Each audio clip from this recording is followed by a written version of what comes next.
ngurirwa ukigura itirigongo rw'igikeri ukigura cyako haburu yuki Dapa ukaniga amahembe y'ikivumvuri turashize none akakanyura mu kameramani technology uri buka muri physique ubwo bakubwiraga ngo umugabo yatayibiye mu kirere ngo rihura na avoka yamanukaga ngo shaka umuvuduko iryo biye ryagendanye n'uwavoka yamanukanye turashize kugira ngo bigwe hasi nka ibyo bidahagije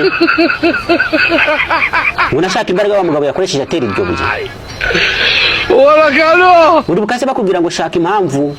ubwato burimo abantu 1000 butagwa mu nyanja ariko agahinja gapfimye ibiro 2 kakagwamo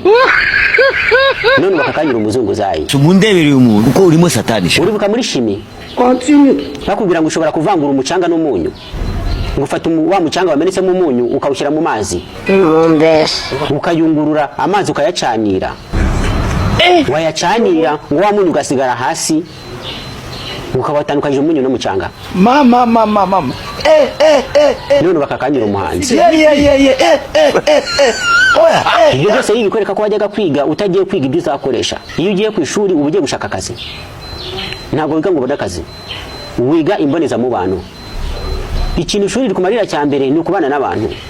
abantu n'amafaranga uri wakibwa n'urugero aka kanya waguha 3,000,000 ushobora kuzijya ukazimara ariko aka kanya wakugira inshuti y'abakire ba mbere ku isi 10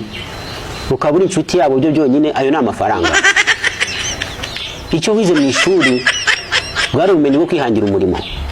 niba warize ubwubatsi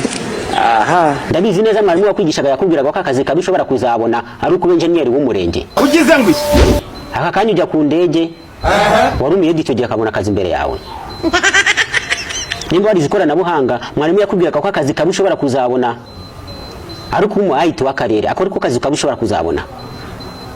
aka kanya n'umwana w'imyaka 15 ntashobora kukwizerwa kubwira umwesitare TikTok muri telefone ye technology warize amashanyarazi bakubwiraga ko akazi kabishobora kuzakora ari uguhagararira rege mu murenge wawe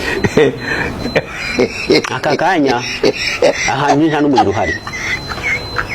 niba warikaga ubwarimu bakubwiye ko akazi kabishobora kuzabona ari uko ba directeur w'ikigo runaka